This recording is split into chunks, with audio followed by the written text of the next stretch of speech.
And welcome back to Jeff Koinange live from the Terrace Restaurant of the Intercontinental Hotel. A lot of people tweeting in thick and fast. And McCreth from Kiko Romero, you're asking, can we help South Sudan? Well, you heard Rebecca Garang there and saying they need the help. We can help, but we need to do it ourselves because nobody from the outside is gonna come and parachute in and help. You know that. We saw that 20 years ago in Rwanda. We watched that genocide unfold, and at the end of it, 1 million people died. Let's not wait till 1 million South Sudanese die, and then we start saying, oops. Now, a couple of days ago, a young man tweeted me and said, give me 45 seconds and I'll tell you what I do. And sure enough, he told me about an amazing project he's been working on the last couple of years. It's called Rise Above Tribe. And yes, it's relevant in today's Southern Sudan, where the Dinka and Nuer are literally wiping each other out. And it's also relevant and pertinent here in Kenya. 32 years old, Bill Kembo. Bill, good to see you, man. Good to be here, Jeff. This is the shirt, I mean, this is your logo here, right? Yes, it is. Rise Above Tribe. Yes. And you're wearing the same thing, obviously. Sure. T-shirts are available, I guess, where? T-shirts are available. What we want to do, we're going to have them in some stores. Currently, we don't have them in any store yet, but guys can tweet if they want them. They can tweet us at Rise Above Tribe. They can tweet us. We'll make them available. Once we have them in stores, we're going to let them know exactly where they are. You heard Rebecca Garang a moment ago talking about tribe. Absolutely. You heard what she said, right? I did. That a person doesn't make a tribe. Doesn't. You feel the same way? You felt the same way when you were putting this together? Jeff, sure. I mean, this is how I look at it. Let me put it in context, Jeff. Take, for example, a country is like an organization. It's like a company. And the most important resource in any company is the people. The most important resource in any country is the people. So you have to invest in the people. There has to be cohesion amongst the people for a company to grow. For you to make profits, you have to have cohesion amongst your staff. For us to grow, for us to thrive as Kenya, for South Sudan to thrive, the people have to be cohesive. And yet, Bill, we're seeing these folks slaughtering each other. It happened in Bentiu, and then a tit-for-tat attack in Bor. And it's gonna go on and on. And I mean, in the 21st century, haven't we learned anything? I mean, we ask us, haven't we learned? Good question, Jeff. Let me answer that question this way. It's yes and no. I'll take Kenya, for example. And I'll say this with a lot of callousness, but with a lot of apology, that not enough people died in 2007 for it to have impact. Not enough. And I say this with a lot of callousness, but I apologize for saying it. But it is true. Take Rwanda, for example. 1 million people. It is estimated that 1 million people died in that in the genocide of 1994, 20 years ago, Jeff. That means, and the population of Rwanda then was 7.7 million, estimated. UN estimates are 7.7 million. That's a seventh, Jeff, of the population. 2 million people were displaced. 2 million plus 1 million, Jeff, is 3 million people. Nearly half were directly affected by the genocide. Half. Now, if you take that figure, Jeff, we are 44.5 million people in Kenya now. If you take half of that figure, Jeff, it's 22.5 million people. It means at least somebody in my family will be affected if it happens in Kenya. That means I have a personal testimony about it. Then it will affect me. Then I will actually rise above tribe. Then I'll have reason to say, you know what, we need to change. But before then, you know, Jeff, I only hear stories on TV, I only hear on radio, I only read it on the newspaper that, you know what, 1,300 people died in Rift Valley. I don't have a personal testimony. But, Jeff, there is hope. Yeah. We can learn from others. Absolutely. Good point, Bill. And let me ask you this. So when former Vice President Kalonzo Musyoka uttered that remark he did the other day, it went viral. It did. It went viral. It did. Was he projecting what a lot of us do and say behind closed doors? Is that what he was doing? Jeff, I remember when we were talking with you 2 days ago, and I said, I'm actually glad Kalonzo said what he said. because a lot of us are bottling up the feelings that we have about tribe. We're keeping them in. And you always say this, so long as we stop talking, we'll start fighting. When we stop talking, we'll start fighting. Kalonzo let it out, and look, after he apologized, what happened? It died down. I mean, he learned his lesson, and everybody looked at it and said, you know what, good man, that's what we've got to do. We've got to keep talking about it. Are we rising above tribe, though, Bill, in this day and age? Because a lot of people say we're becoming more ethnicized. Negative ethnicity is alive more than it ever was in Kenya. Are we rising above tribe? I find that question very difficult to answer, but they are steps. We are making progress. Take Kenya, for example. We're talking about it. I mean, I'm on JKL Live. We're talking about it. Kagame has done it in Rwanda. I mean, that's the best example I can give. He's done it in Rwanda. Yeah. The conversation has been going on for years in Rwanda. I was in Rwanda, Jeff, and I don't think I've had citizens who are proud to belong like the Rwandese. They love their country. They love that they're there. They love that they have an impact in their country because they spoke about it and they kept speaking about it. They cried about it. That's what we need to do. This is where it starts, Jeff. Can we get someone like Kagame? Because it took one person to turn that country around. And you're right, you know, they've made some amazing advances. Can we do that here with our 42 tribes, as ethnicized as we are, as hateful, if you will, we are of each other? Of each other. I think, Jeff, that diversity, that's our biggest strength. And in fact, we can do better. We can do one better than Paul Kagame. I mean, look, it really doesn't matter who runs this campaign. Like you said, this campaign is global. And we started this, for example, in 2013. We took it to Kiamba, where there was a church that got burnt down. And we have a program running every single year in December. And what we do, we walk into people's houses, we walk into their manyatas, you know what, and we fellowship with them. Last year, we managed to get 4,000 people. We managed to speak to and fellowship with 4,000 people, Jeff, over a 4-day period. And that's where the conversation starts. We can do it. The young people are doing it. We are doing it. And, I mean, there's so many people out here who are doing so many campaigns, Jeff, and it doesn't end. It doesn't end. Yeah. We just need to keep it going. Yeah. We need to keep it going. How far do you want to take this? Jeff, I want to take it everywhere. Look, Barcelona playing Villarreal.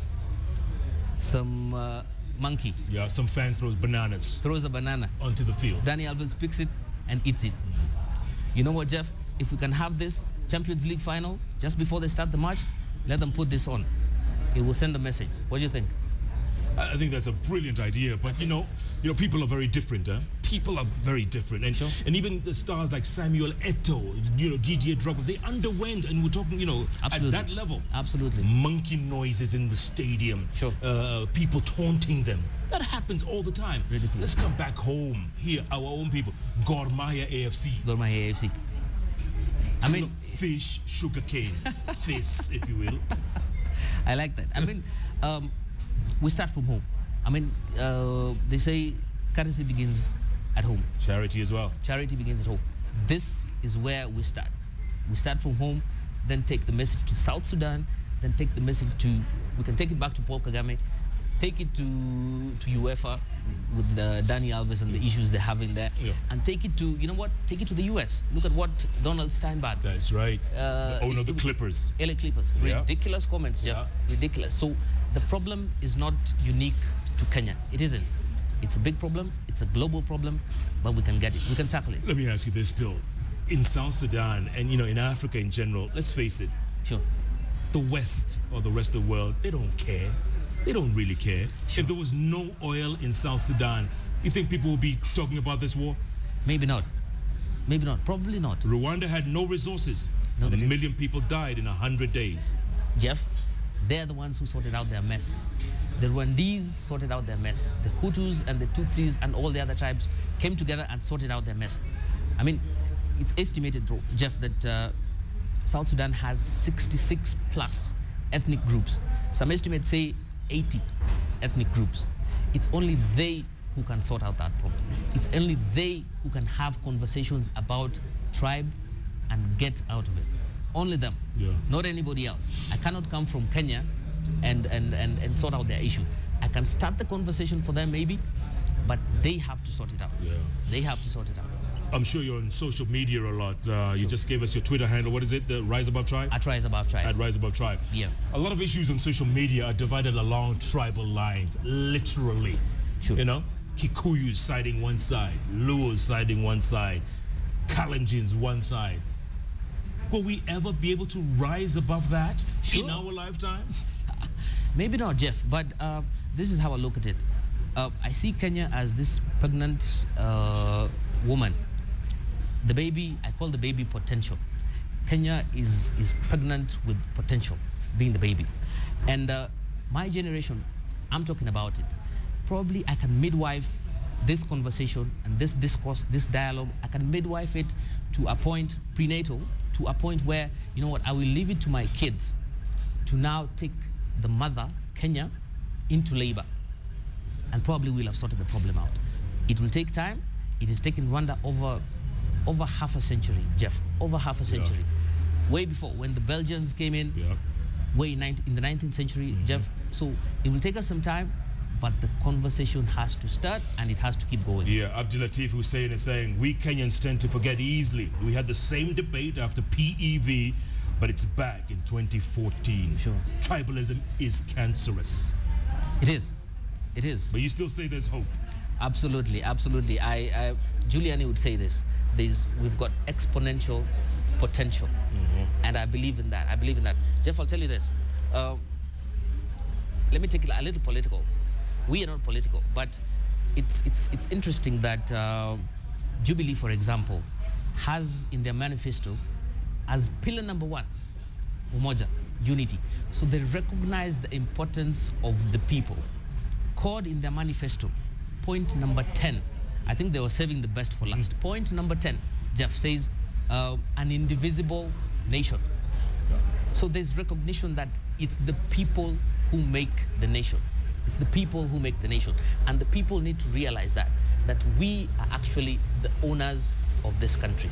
And once we realize, Jeff, I mean, we'll take off. The plane will take off. Yeah, your attitude is extremely positive, Bill, and that's good to see. But there are a lot of very strong views on Twitter. Daniel Ondiere, he says, an African always does not respect the law. Tribalism is born, genocide follows as a grandchild. Strong views on social media. Absolutely. Jeff, let me answer that this way. We need first and foremost to accept that we have a problem. Accept we have a problem, then we take it as a challenge. Take the problem and take it as a challenge. Then after that, let's drive it as an opportunity, Jeff. An opportunity for that plane to take off. But we have to accept that there is a problem, then we talk about it, take it as an opportunity, take it as an opportunity and fly, Jeff. Yeah, because a lot of the time we're in denial, aren't we? We're in denial, man. Yeah, Frederick Okango, he says, tell the gentleman that I need that T-shirt with a clenched fist sign. He's gonna I will buy it at whatever cost. He's gonna get it. How does Frederick get it? Tweet me at Rise Above Tribe. Tweet me at Kembo Bill. Give me your number. Give me your location. We'll make sure the T-shirts are. We'll cover the country. We'll paint it white. We'll paint it black. We'll paint it Rise Above Tribe. Your generation, Bill. I keep saying you're 32 years old, right? And we talk about your generation. You guys are the future. Are there others like you rising above tribe? Do you see your fellow friends? Do you practice what you preach? I'm glad you brought that up. I was listening to TBN today, and Dr. Chris Hill, senior pastor, Potter's House, Denver, says you don't realize the promise until you've been through the problem. There's so many people who are doing beautiful things out here, like myself, but you need to start. And I'll put a challenge. I'll put a challenge to the top guys, to the top guns. His Excellency Uhuru Kenyatta, His Excellency William Ruto, Raila Odinga, Kalonzo Musyoka. I mean, come, let's work together. We can change this country, and we can change this country bigger than they even dreamed of. when they were putting up their manifesto. Bigger than, they just need to talk to young people, and we are going to do it. And we have to do it, Bill. And we have to do it. We have no choice. Absolutely not. My brother, congratulations on the T-shirts. I appreciate it, man. Thanks for getting in touch. Thank you. That aggressiveness. Thank you for having me, man. It helps, man. Thank you. Rise Above Tribe. Please do. Keep spreading the word. Absolutely. Bill Kembo there with his Rise Above Tribe initiative. If you want to get in touch with him, at Bill Kembo or at Rise Above Tribe. That's what it's all about, folks. I keep saying this line and I'll say it again. Let's keep talking. Because the minute we stop talking is the minute we start fighting. And we don't want to go down that slippery slope. Look at South Sudan. Look what they're going to. And it's going to get worse before it gets any better. But there is hope. Now, tomorrow night on JKL is a story that will just break your heart. It broke mine, and you need to listen to the story of Eric Ngondi. I tell you, folks, it's a tearjerker, but it's all about overcoming insurmountable odds. Keep tweeting at Koinange Jeff, at Bill Kembo, at Rise Above Tribe. Thanks so much for joining us right here on Kenya's television network. Good night and good luck. Thank you, Bill.